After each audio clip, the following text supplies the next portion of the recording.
Bonjour à tous. Très heureux de vous retrouver pour ce nouveau live proposé par Pharmacy Lounge. N'hésitez pas à vous inscrire sur la plateforme si vous êtes pharmacien, c'est gratuit, confidentiel et sécurisé. Nous allons aujourd'hui parler de développement durable et de RSE en pharmacie, forcément des sujets d'actualité pour la profession. Et pour nous éclairer sur ces thématiques, nous recevons Olivier Thomas, fondateur de Primum Non Nocere. Bonjour Olivier. Bonjour Romain et toute l'équipe. Et bien évidemment, cette session est en live. Vous pouvez donc poser vos questions via le chat du webinaire et c'est toujours avec un grand plaisir que nous sommes accompagnés d'Aurélie Pasquier, notre chargée de communication chez Pharmacy Lounge. Bonjour Aurélie. Bonjour à tous. Donc, je suis Aurélie de Pharmacy Lounge. Pharmacy Lounge, pour ceux qui ne connaissent pas, c'est le réseau professionnel des pharmaciens et de l'écosystème pharmaceutique. C'est 100% sécurisé et éthique. Vous retrouvez Pharmacy Lounge sur tous les navigateurs et sur votre smartphone en téléchargeant l'application. Après avoir créé votre profil, vous pouvez accéder à de nombreuses fonctionnalités telles que la construction de votre réseau en retrouvant vos collègues, camarades de promo par exemple, la messagerie instantanée pour échanger de façon simple et sécurisée et partager des documents, les loges de discussion selon vos centres d'intérêt, l'annuaire pour vous retrouver vos confrères en ville et à l'hôpital. C'est également Teriac, la base de données de médicaments. Et c'est comme aujourd'hui l'organisation d'événements pour vous accompagner au quotidien. Je n'en dis pas plus, je laisse tout de suite la parole à Romain Lepointre pour animer l'échange avec Olivier Thomas. Je vous souhaite un très bon webinaire. Merci Aurélie. Olivier, commençons par une première question simple. Qui êtes-vous tout simplement ? Eh bien, qui je suis j'ai dirigé des établissements de santé pendant une vingtaine d'années. C'est un métier absolument extraordinaire. Je suis d'ailleurs étonné qu'en France, on n'en parle pas plus souvent des directeurs d'établissements de santé parce que c'est un métier vraiment très, très dense, très exposé aussi. Et pendant toutes ces années, je me suis aperçu que le système de santé pouvait parfois, par de mauvaises décisions ou par une absence de formation, prendre des décisions qui allaient dans le mauvais sens en termes de santé environnementale ou de RSE. Je me suis aperçu qu'on pouvait participer à fabriquer les maladies de demain, tout simplement. Donc, il y a quelques années, très précisément dans les années 2000, je me suis lancé dans la création de référentiels, d'outils, de mesures et d'accompagnement pour transformer le secteur de la santé sur le sujet du développement durable.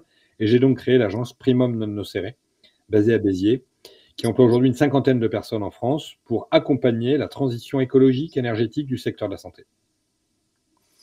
On veut en savoir plus, Olivier. Donc, comment vous conseillez les acteurs de santé sur ces questions un peu spécifiques de développement durable et de RSE ? Alors, avant de les conseiller, on a une méthode qui est maintenant bien éprouvée, c'est-à-dire qu'on fait un score. On a créé une démarche qui s'appelle la démarche à très haute qualité sanitaire, sociale et environnementale. C'est un acronyme qui n'est pas formidable, c'est THQSE, mais on n'a pas trouvé mieux parce que ça exprime l'intégralité des données de la santé environnementale et du développement durable. Donc, on a créé un score avec des déclinaisons sectorielles, c'est-à-dire qu'on est capable, dans une pharmacie d'officine ou une PUI, pharmacie à usage intérieur, une crèche, une maternité, un EHPAD, des ambulanciers, un CHU, un groupement hospitalier de territoire, on est en capacité de faire un score pour situer l'établissement sur son positionnement en termes d'impact sur l'environnement, sur la biodiversité, sur la santé de ses collaborateurs ou de ses clients. Et au regard de ce score, eh bien, on fait un programme d'accompagnement pour réduire ces externalités négatives. C'est un terme un peu pompeux, mais c'est comme ça que ça s'appelle. Donc aujourd'hui, on accompagne grâce à ce scoring et on peut derrière décliner plan d'action, formation. Et le monde de la pharmacie est en train, depuis 2-3 ans, de basculer sur ces sujets-là. Donc c'est très intéressant de voir que ce secteur rentre dans cette transition. Alors, vous nous avez expliqué que vous faisiez un scoring pour les établissements de santé, par exemple, mais comment concrètement les professionnels de santé doivent eux aussi être acteurs de ce changement ? Est-ce qu'ils peuvent l'être déjà et comment ? Alors, tout le monde connaît la problématique du changement climatique. On sait tous, on ne comprend pas tous forcément pourquoi, parce qu'on est très mauvais en termes de pédagogie en France, voire même d'andragogie. L'andragogie, c'est la formation des adultes. On n'a pas forcément expliqué correctement aux citoyens français et aux citoyens que nous sommes les raisons de tout cela. Donc, en effet, la consommation d'énergie fossile dans notre pays, directe ou indirecte, énergie fossile, ce que j'utilise en termes de gaz, de pétrole, de fuel, d'essence, eh bien, ça génère dans l'atmosphère des émissions de gaz à effet de serre qui empêchent les rayons du soleil de repartir dans l'atmosphère, ce qui fait qu'on a un dérèglement climatique en cours, puisque la température planétaire a augmenté de 0,7 degrés depuis un siècle, et on craint que cette température augmente de plus de 2 degrés dans le siècle à venir, ce qui serait vraiment très anxiogène en termes de dérèglement climatique. Donc, il y a un enjeu planétaire qui est de dire qu'il faut réduire la consommation d'énergie fossile, directe et indirecte, pour justement endiguer ce réchauffement planétaire. Et le professionnel de santé là-dedans, il a un rôle majeur à double titre. Premièrement, parce que le monde de la santé est extraordinairement consommateur de matières premières, d'énergie et donc aussi de produits dérivés de pétrole.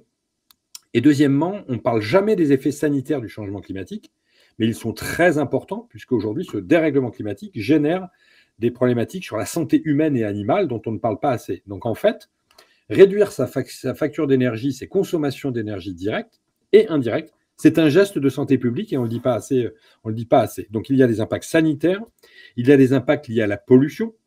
Plus vous roulez vite en voiture, plus on roule vite autour des agglomérations, plus on va générer des particules fines, plus on va générer des maladies cardiovasculaires. Quand à l'échelle d'une agglomération, vous réduisez de 30% la vitesse, quand vous passez de 110 à 90, eh bien, vous réduisez d'autant le risque de maladies cardiovasculaires à l'échelle d'un territoire. C'est absolument passionnant. Et puis, les soins, faire des soins à domicile ou en institution, eh bien, ça génère des pollutions. Ça génère beaucoup de déchets. Et ces déchets, il y a plusieurs façons de les traiter. Soit je les incinère à 800 degrés, je prends des camions, je les transporte, j'incinère, donc je vais consommer de l'énergie et générer encore une fois dans l'atmosphère des émissions de gaz à effet de serre et des particules fines. Soit cette matière-là, elle est collectée, triée et revalorisée. C'est ce qu'on appelle l'économie circulaire, c'est passionnant. Et dans le monde de la santé, on a identifié plus de 60 déchets dont on n'a pas forcément la conscience. 60 déchets, il y en a énormément, et tous sont valorisables, 100%. On peut, par exemple, dans des déchets de médicaments, prenez dans une pharmacie, vous avez Cyclamed qui récupère des médicaments non utilisés ou périmés. Qu'est-ce qu'on fait de ça? On incinère tout. Alors, incinérer les médicaments non utilisés, ok, soit. Incinérer les blisters et les papiers, les ordonnances, enfin les notices et les cartonnettes, non, ça n'a pas de sens. Mais incinérer du verre médicamenteux, ça n'a aucun sens. Ce qui veut dire qu'on peut collecter, trier le verre médicamenteux dans notre pays. Et quand je vous parle de ça, je vous parle de centaines de tonnes par an et par territoire. Alors qu'on est dans un pays qui commence à manquer de silice dans la fabrication du béton, même les vignerons commencent à manquer de verre et sont inquiets dans les années à venir à cause du manque de verre dans le pays. Donc, si vous voulez, le professionnel de santé peut, au travers des soins, faire de l'éco-conception des soins, analyser tout ce qu'il consomme, tout ce qu'il génère comme déchets, et un déchet, ça peut se valoriser. J'aime beaucoup ce principe de l'économie circulaire dont on ne parle pas assez, c'est un terme un peu pompeux. Voilà, je vous montre en image. Masque à usage unique. J'ai deux façons de le résoudre, ce déchet. Je le jette dans mes ordures ménagères, traditionnellement, si je suis à la maison. Certains établissements le jettent dans les déchets d'activité de soins à risque infectieux, dans les hôpitaux. Tout ça, c'est transporté, incinéré. Autre filière extraordinaire, c'est que ça, c'est revalorisable à 100%. Il y a des sociétés françaises, des industriels qui se sont créés pour transformer ce truc-là en banc de jardin, en arrosoir ou en console de voiture. C'est plus le même impact. C'est ça l'économie circulaire, transformer les matières résiduelles des uns en matières premières pour les autres. Et ça, c'est de la création d'emplois et c'est de la réduction d'impact sur l'environnement et sur la santé humaine. Voilà, donc le professionnel de santé, j'ai fait une réponse un peu longue, mais peut agir vraiment sur ces sujets-là. Et en plus, je terminerai là-dessus sur cette question, si les professionnels de santé n'ont pas la conscience de ces enjeux en France, de ces impacts, changement climatique, pollution, qui l'aura? Très clair. Aurélie, est-ce qu'on a des questions?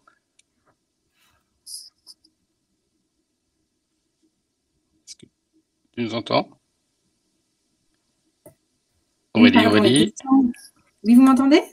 Oui, c'est bon. Les questions arrivent dans le chat. Alors, pour vous, Olivier, comment mesurer précisément les impacts d'un médicament ou d'un DM? Existe-t-il des labels de référence? Alors, super. Merci de cette question. En fait, on a un problème en France, c'est que l'empreinte carbone des organisations de santé, ce qui génère cette empreinte carbone dont je parlais tout à l'heure, elle est composée à la fois d'énergie directe et d'énergie indirecte. Je m'explique. L'énergie directe, c'est ce qu'il faut dans un hôpital ou votre pharmacie pour allumer la lumière, faire marcher nos ordinateurs, nos souris, la ventilation, faire marcher le frigo, enfin pour garder des médicaments au frais. Bref, l'énergie directe. Ça, c'est 10% des émissions de gaz à effet de serre du secteur de la santé. C'est tout. Les 90% sont générés par la mobilité, tout ce qui est transport de marchandises notamment, transport des patients ou des professionnels, par tout ce qui touche les déchets, l'économie circulaire, et, c'est à ça que je voulais arriver, les achats. C'est-à-dire que la politique d'achat dans le monde de la santé, c'est 65% des émissions de gaz à effet de serre, plus de la moitié. Et j'ouvre une parenthèse, le monde de la santé, c'est 2 fois plus d'émissions de gaz à effet de serre que l'aviation civile dans le pays. Hein. Donc on tape beaucoup sur l'aviation civile, mais on ne parle pas de cet impact-là. Ça veut dire qu'aujourd'hui, la politique d'achat hospitalière, et quand je dis hospitalier, c'est santé tout confondu, c'est exactement le même impact que l'aviation civile. Donc, si on veut réduire cet impact, il faut connaître la composition exhaustive du contenant et du contenu d'un dispositif médical et d'un médicament. Alors ça, c'est extrêmement compliqué parce que les industriels n'ont pas cette obligation-là. Donc, c'est basé sur le volontariat de l'industriel de vous donner ou non, à vous en tant que pharmacien, la composition de votre produit. Un exemple, une solution hydroalcoolique. Quel est le critère de choix d'une solution hydroalcoolique? La plupart du temps, on me répond l'efficacité et le prix. Bah non. Parce que l'efficacité, il y a une norme AFNOR qui gère ça, donc c'est pas le sujet, elles sont efficaces puisqu'elles répondent à une norme. Et le prix, on parle de quoi? Le coût direct ou le coût global? Eh bien, moi, je vais vous parler du coût global. Le contenant d'une solution hydroalcoolique, c'est marqué dessus. Vous avez l'interdiction formelle de le mettre dans les ordures ménagères. C'est interdit. C'est marqué sur l'étiquette, c'est marqué sur la fiche de données de sécurité. Ça veut dire que logiquement, un hôpital, un EHPAD ou un immeuble collectif doit avoir une filière de collecte de ce déchet. Ça veut dire que le coût, il faut prendre en considération dans le coût de traitement de ce déchet. Donc, un pharmacien, logiquement, devrait prendre en considération le poids de l'emballage. Si la solution hydroalcoolique vide pèse 300 grammes chez un fournisseur et 200 grammes chez l'autre, il vaut mieux acheter celle qui coûte 200 grammes parce que vous allez réduire d'un tiers votre facture, votre empreinte carbone globale et le coût du traitement des déchets. Donc, comment faire pour arriver à réduire cette empreinte carbone? C'est d'obtenir ce qu'on appelle l'empreinte carbone ou l'analyse du cycle de vie d'un dispositif médical ou d'un médicament. Pour l'instant, ça n'est pas obligatoire dans le pays. Ça va le devenir et on a des fournisseurs qui aujourd'hui, par anticipation, commencent à fournir aux établissements cette étude qui s'appelle l'analyse du cycle de vie, qui prend en considération toutes les matières qu'il a fallu pour créer un dispositif, les déchets que cela va générer, la façon dont on les détruit derrière, et la quantité d'énergie qu'il a fallu aussi pour transporter ce déchet. Je reprends l'exemple de ce masque. Celui-là, il a été fabriqué à Toulouse, et moi j'habite à Béziers. Il est évident que l'impact de ce masque acheté à Toulouse et consommé à Béziers est bien moindre que si c'était un masque fabriqué en Asie, qui aurait été transporté en paquebot, en bateau, en container. Voilà, il y a tout ça derrière. Donc, dans quelques années, nous aurons, de la part de nos fournisseurs, tous ces impacts-là. Et l'idéal serait qu'on ait une politique française qui soutienne cela avec peut-être des taux de TVA réduits sur des produits qui seraient éco-conçus, biosourcés et faits dans notre pays, pour inciter et le pharmacien à vendre et le patient à acheter. Alors, si vous le voulez bien maintenant, Olivier Thomas, on va un peu dans la pharmacie, sur la pharmacie Lange. Alors, schématiquement, en pharmacie, il y a 3 grands domaines, l'officine, l'hospitalier et l'industrie. Et si vous le voulez bien, on va un peu aller dans chacun de ces domaines et voir comment le pharmacien peut agir sur ces questions environnementales. Alors, si vous le voulez bien, on va commencer par l'officine en ville. Comment les équipes des pharmacies de ville peuvent agir pour la planète, concrètement? La première, à mon sens, la plus importante, et là, je vais vous parler en tant que papa et consommateur, en fait. Moi, ce que j'attends d'un pharmacien, c'est qu'il soit un pharmacien conseil, qu'il connaisse la composition exacte du produit qu'il va me vendre. Et je pense que les pharmaciens n'ont pas toujours cette information-là. Si aujourd'hui, vous voulez acheter du lait infantile en pharmacie, est-ce que vous avez la composition exhaustive? Pas forcément. Est-ce que vous savez exactement d'où viennent les matières? Pas forcément. Vous avez des laits infantiles qui s'appellent laits infantiles dans lesquels il n'y a pas de lait, mais du lactosérum, ce qui n'est pas la même chose. Est-ce qu'on a du glutamate dans tel ou tel lait qui est un exhausteur de goût, perturbateur endocrinien? On va vous dire que non parce que ce n'est pas sur la composition. Et en réalité, oui, il y en a, puisqu'il y a de la maltodextrine dans le lait infantile, dans lequel on a rajouté du glutamate qui, encore une fois, est un exhausteur de goût pour donner à l'enfant envie de manger. Donc, moi, j'ai besoin que le pharmacien ait une formation initiale et continue sur la lutte contre les perturbateurs endocriniens pour les femmes enceintes, les nouveau-nés, les jeunes enfants. Ce n'est pas le cas, ils n'ont pas cette information permanente. Moi, j'aimerais que le pharmacien puisse être formé et avoir l'accès à des éco-gestes.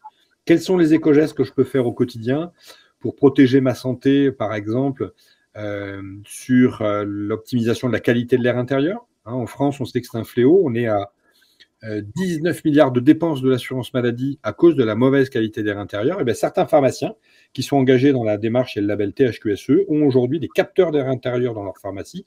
Comme ça, vous rentrez dans la pharmacie, vous avez un chiffre qui s'affiche. Et le pharmacien est en capacité de délivrer des supports d'information ou des conseils pour optimiser la qualité de l'air intérieur à la maison. Et c'est très simple à faire. Vous avez notamment dans le cadre de la convention avec la CNAM tout récemment, des pharmaciens qui s'engagent sur ces sujets-là. Et il y a, par exemple, la convention qui parle de la consultation des femmes enceintes. Donc ça, c'est très nouveau. Eh bien, peut-être faudrait-il des livrables et des documents qui soient tout faits pour les pharmaciens, qu'il n'y ait pas tout à inventer. Comment aujourd'hui, concrètement, comment une maman fait aujourd'hui quand elle est enceinte ou qu'elle compte l'être dans la période préconceptionnelle, comment fait-elle pour gérer ce qu'elle achète pour manger, boire, mettre sur sa peau et respirer? À part Google, il n'y a personne aujourd'hui qui est en capacité de vous donner les bons conseils. Donc justement, le pharmacien peut devenir ce pharmacien conseil qui est au contact avec 100% des Français dans le pays. Et là, mais bien sûr, il faut que le pharmacien soit rémunéré pour ça, soyons clairs. Là, il est évident qu'il faut reconnaître ce travail-là. Mais le pharmacien peut avoir ce nouveau rôle et de compréhension parfaite de la composition des produits. Quand j'achète un produit en pharmacie, moi, je souhaite qu'il n'y ait pas des allégations trompeuses sur des produits. Quand je vois des produits bain moussant, dentifrice qui disent sans parabènes, non, sans parabènes, c'est une allégation trompeuse. Si on a remplacé le parabène par du triclosan, c'est un antibactérien des plus puissants de la planète, c'est pire. Donc, je pense que le rôle majeur du pharmacien demain, c'est de maîtriser 100% de la composition des produits qu'il vend, de les choisir, d'avoir une politique d'achat pour choisir les produits les moins impactants, parce que c'est le rôle que l'on attend de lui. Et puis, il y a certains pays qui ont fait des choses extraordinaires, comme l'indice PBT en Suède, je ne sais pas si vous le connaissez. La Suède a classé les médicaments en fonction de taux de rejet dans les urines et dans les excrétas humains, pardon du sujet, mais de ces molécules médicamenteuses. Eh bien, plus l'indice PBT est élevé, plus vous allez avoir du rejet dans les excrétas, et moins il est élevé, moins vous en aurez. Eh bien, il serait formidable que les pharmaciens militent, entre guillemets, fassent du lobbying éthique pour obtenir ce classement environnemental du médicament. Pourquoi je vous dis ça? Parce que si vous lisez les rapports de l'Académie de pharmacie de décembre 2008 et de décembre 2019, eh bien, vous verrez que les molécules cytostatiques, les œstrogènes, les antibiotiques, les antiépileptiques augmentent dans l'eau de boisson en France, parce que la consommation de médicaments augmente en France et que les stations d'épuration françaises, contrairement à la Suisse, ne traitent pas les déchets de xénobiotiques, les médicaments. Donc, plus on mange du médicament, plus on le rejette par nos excrétas, plus on en boit. Eh bien, pour moi, il faut véritablement militer pour que les médicaments français soient classés et remboursés en fonction de leur efficacité, bien sûr, mais aussi en fonction de leur impact environnemental qui a un coût pour aujourd'hui et pour les générations futures. Donc, le sujet des pharmaciens, ce n'est pas que l'officine, puisqu'on a dit qu'il y avait 3 domaines de pharmacie. Il y a également la pharmacie en établissement de santé, ce qu'on appelle la pharmacie à usage intérieur. Et bien là, c'est un petit peu pareil. L'indice PBT serait génial à appliquer dans un hôpital. Prendre la consommation d'un hôpital et calculer son empreinte environnementale, son indice PBT pour substituer certaines molécules par d'autres serait, à mon avis, très intéressante au niveau du pays. Puis à l'hôpital, il y a toujours eu du gaspillage. Gaspillage médicamenteux, gaspillage des dispositifs médicaux. On n'a pas forcément les emballages qui sont faits correctement. On a des délais de péremption sur certains dispositifs médicaux très bas. Et puis l'hôpital, c'est l'usage unique. Et le rôle du pharmacien, à mon sens, qui gère aussi dans une pharmacie, on ne le sait pas trop, mais le service de stérilisation, bien, plus on va aujourd'hui en France basculer sur de l'usage multiple par des dispositifs médicaux qu'on peut stériliser sur place, comme on le faisait il y a plusieurs années, comme on le fait de moins en moins, parce qu'aujourd'hui, la main-d'œuvre coûte cher et que de ce fait, on préfère acheter de l'usage unique. Mais là, on a un rôle clé dans les pharmacies hospitalières. Pourquoi un rôle clé? Parce que nous avons un problème en France aujourd'hui sur tout ce qui est jetable, et pas qu'en plastique, jetable à usage unique. Pourquoi? Parce qu'on génère trop de déchets. Et puis le plastique, aujourd'hui, s'il est incinéré, c'est bien, mais on en retrouve beaucoup dans la nature. Et plus on utilise du plastique aujourd'hui, plus on retrouve des microbilles de plastique dans l'eau, dans l'air et même dans le sang humain. Donc, la réduction de l'usage unique par l'optimisation des services de stérilisation dans les hôpitaux et cliniques, eh bien, à mon avis, c'est une véritable clé. Enfin, les pharmacies à usage intérieur, les pharmaciens hospitaliers ont un rôle aussi dans, je vais appeler ça le rôle sociétal, c'est-à-dire dans la relation avec les centrales d'achat hospitalières. Il faut savoir que les achats dans les hôpitaux se font via des groupements hospitaliers de territoire ou des centrales d'achat. Eh bien, si on négocie en groupe, non pas l'achat de 5000 masques comme ça, mais d'1 million de masques, parce que les masques français coûtent plus cher que les masques chinois, eh bien, on arrivera à intervenir sur les coûts. Et là, le pharmacien a un rôle absolument capital. Enfin, il y a d'autres types de pharmaciens. Il y a les pharmaciens chez les industriels. Et bien, les industriels, là aussi, ils ont des grands défis devant eux. Je vais parler du premier défi qui est, à mon avis, la gestion de la pénurie. Parce que là, c'est quand même le problème numéro 1 qu'ont à gérer les pharmaciens français et les hôpitaux. C'est la pénurie de médicaments, alors que certains industriels ont réussi à gérer les problématiques de pénurie. Alors, il y a plein d'expériences incroyables, hein, c'est très intéressant de le découvrir. Vous avez des industriels qui ont doublé les usines, qui ont créé des usines qui sont en capacité de prendre le relais si une usine venait à fermer. D'autres industriels, bon, je ne vais pas les citer, hein, je ne vais pas faire leur promo, mais on commence à discuter avec eux justement pour faire l'analyse du cycle de vie de leurs médicaments ou de leurs dispositifs. D'autres ont acheté 5 ans de molécules d'avance pour ne pas justement avoir, pendant les 5 années qui viennent, de rupture. Donc, il y a des industriels aujourd'hui qui arrivent à gérer ce problème de pénurie.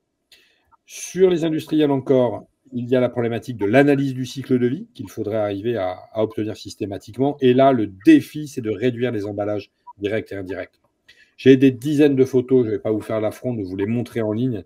Ça mettrait à mal, je pense, les industriels, et je ne suis pas là pour ça. Mais le nombre de cartons vides que l'on transporte en France dans des camions remplis d'air, de polystyrène ou de papier bulle, c'est juste hallucinant. C'est France entière, que ce soit dans les hôpitaux ou les pharmacies, les officines de ville. Donc, là, il y a un très gros enjeu sur tous ces impacts de pollution et de dérèglement climatique. Enfin, il y a 2 autres types de pharmacies pour moi qu'on n'a pas cités, je pense. Il y a les grandes surfaces, qui ne sont pas forcément des pharmacies en tant que telles, mais de la parapharma. Et là, il y a une très grosse consommation dans le pays là-dessus, et je les associe intégralement à ce que j'ai dit par rapport aux pharmacies. Et enfin, le domicile, parce que plus ça va, plus l'hospitalisation à domicile et les soins à domicile se développent. On a aujourd'hui des patients même en chimiothérapie à domicile. Et là, je pense que le rôle du pharmacien est capital. Pourquoi ? Je conclurai là-dessus. En médecine vétérinaire, on a interdit la chimiothérapie en ambulatoire parce que les excrétas des animaux sont cytostatiques, dangereux, cancérigènes pendant 48 heures après une chimiothérapie. Donc, en clinique vétérinaire ou en école vétérinaire, les animaux ne sont pas en ambulatoire, sont hospitalisés au moins 48 heures. Les excrétas sont collectés et incinérés à 1200 degrés parce que c'est à cette température que l'on détruit ces molécules cytostatiques. Et en médecine humaine, on fait l'inverse. Pour des raisons de réduction des coûts, on réduit les durées de séjour, voire même on est en chimiothérapie exclusivement en ambulatoire maintenant dans le pays et très bientôt exclusivement en chimiothérapie à domicile. Ça pose un problème. 2 problèmes. Le problème de la consommation des médicaments qui sont des médicaments dangereux à domicile et des médicaments non utilisés. Où vont-ils ? Je ne suis pas sûr que la traçabilité soit parfaitement gérée partout. Mais ça pose le problème des excrétas qui sont donc diffus, qui ne sont plus collectés par les hôpitaux, mais qui sont diffus. Et ces excrétas chargés de molécules cytostatiques, nous allons les retrouver dans l'eau de boisson. Donc le domicile, à mon avis, est un véritable problème de santé publique dans les années à venir qu'il faut résoudre. Merci pour tout ça, Olivier. On a des questions dans le chat. Je vais vous les poser un petit peu comme ça, comme elles viennent. Alors, tout d'abord, comment savoir s'il y a des perturbateurs endocriniens dans un DM ? Merci. Eh bien, perturbateur endocrinien, il faut connaître la composition exhaustive du dispositif médical ou de l'implant. Et ce n'est pas toujours le cas. Aujourd'hui, on n'a pas la possibilité en France d'avoir la composition des implants. Les industriels vous disent secret de fabrication, sauf que je trouve quand même un peu gros qu'on impose à des professionnels de santé de mettre dans le corps humain des matières dont on ne sait pas de quoi elles sont composées. Ça d'une part. Et d'autre part, quand on enlève ces matières, on enlève un pacemaker, on enlève une prothèse de hanche, et bien derrière, toujours pareil, soit on l'incinère, soit ces produits sont composés de métaux précieux. Dans un pacemaker, vous avez de l'or, vous avez du platine, ça vaut beaucoup d'argent. Ce n'est pas logique d'aller incinérer tout ça. Donc, ça peut aussi se recycler et générer de l'économie circulaire sur ces matières très précieuses. On a des terres rares dans certains dispositifs médicaux aujourd'hui, comme dans nos smartphones et autres appareils. Eh bien, tout ça peut se recycler, se récupérer.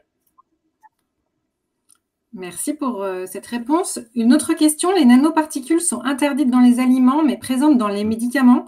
Que conseiller à une femme enceinte? Non, je plaisante.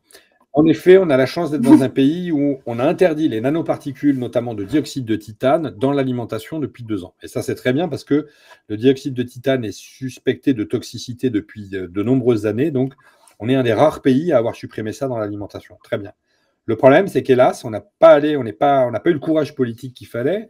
On continue à trouver des nanoparticules de dioxyde de titane ou d'autres matières dans les médicaments, les matériaux de construction, les emballages alimentaires et les cosmétiques. Donc, le pharmacien, il est concerné par les cosmétiques et par les médicaments. Donc, produits suspectés de toxicité, considérés dangereux dans l'alimentation, que l'on continue à consommer dans des médicaments, ça n'a aucun sens. Donc, je pense qu'il faut que les pharmaciens soient sensibilisés là-dessus, au moins, pour protéger les femmes enceintes surtout. Parce que donner des nanoparticules de dioxyde de titane à une femme qui est enceinte, ça ne me paraît pas très cohérent, que ce soit sous forme de médicaments ou sous forme de cosmétiques à mettre sur la peau. Très clairement, il faut les éviter. Pour ça, il faut lire l'étiquette, lire la composition des produits et être formé à cela. Ok, merci pour cette réponse. 2 autres questions. Les pénuries de médicaments sont de plus en plus fréquentes. Comme on le sait, comment faire face selon vous? Eh bien, pour moi, c'est un critère de choix d'industriels et de fournisseurs en réalité. C'est-à-dire que des industriels, comme je le disais tout à l'heure, arrivent à anticiper en créant des usines en doublon, en anticipant sur l'achat de matières très en amont. Donc, c'est un critère de choix. Quand une centrale d'achat ou quand un groupement d'officines gère des achats en commun, il faut avoir dans les critères de choix plusieurs éléments, bien sûr le prix du médicament, mais aussi la réduction des emballages sur les livraisons, mais aussi l'impact environnemental du médicament et aussi la garantie de l'absence de rupture sur ces molécules-là, parce qu'on sait le faire, sauf qu'on n'a pas tous la volonté de le faire. Ok, merci beaucoup. Et les établissements veulent des critères RSE dans les appels d'offres que l'on reçoit. Lesquels sont les plus pertinents selon vous? Alors, il y en a beaucoup. En fait, je viens de les citer. De plus en plus, les industriels sont sollicités sur des appels d'offres, sur des critères sociaux ou environnementaux. Souvent, les industriels me disent « Oui, mais on ne comprend pas la question, elle n'est pas justifiée. » Récemment, on m'a dit « Mais pourquoi est-ce qu'on me demande le poids le ratio emballage par produit vendu ?» Parce que là, il faut aussi former les industriels sur le sujet. C'est un ratio clé. Comme je vous l'évoquais tout à l'heure, si on prend l'exemple d'une solution hydroalcoolique ou d'un masque, tout ça, ça a un coût pour être détruit ou revalorisé. Eh bien, plus l'emballage direct et indirect, l'indirect, c'est tout ce qu'il y a autour, va être réduit, plus vous allez faire des économies de transport, de particules fines, de CO2, de manipulation de vos collaborateurs à plier des cartons. Donc, c'est un sujet absolument majeur. Donc, dans les grands défis qu'on a devant nous, il y en a 4 des grands défis. Mais quand je parle de nous, c'est l'humanité. C'est un peu pompeux comme terme, mais c'est ça. Il y a 4 défis. Et pour moi, il faut des critères sur les 4 défis que je vais vous citer. 1, c'est la décarbonation des activités. Décarboner, réduire l'empreinte carbone. 2, c'est la dépollution. S'assurer qu'on ne crée pas, qu'on ne génère pas des pollutions, qu'on n'expose pas la population à perturbateurs endocriniens, risques chimiques, nanoparticules, nuisances sonores, visuelles, etc. Ça, c'est le sujet de la dépollution. Le 3, c'est la réduction de l'épuisement des ressources. Aujourd'hui, on consomme trop de papier, trop d'emballage, trop de plastique, trop d'eau. Petite parenthèse sur l'eau, on va doubler les consommations d'eau potable d'ici 2050. Donc, plus on réduit nos consommations d'eau aujourd'hui et nos effluents liquides et médicamenteux, plus on fait un geste de santé publique. Enfin, le 4e défi, et pas des moindres, eh bien, c'est la préservation du capital humain, c'est-à-dire la santé des hommes et des femmes. Eh bien, ça passe par du conseil aussi que peut faire le pharmacien et par la réduction de l'exposition à tous les risques que j'ai cités en amont.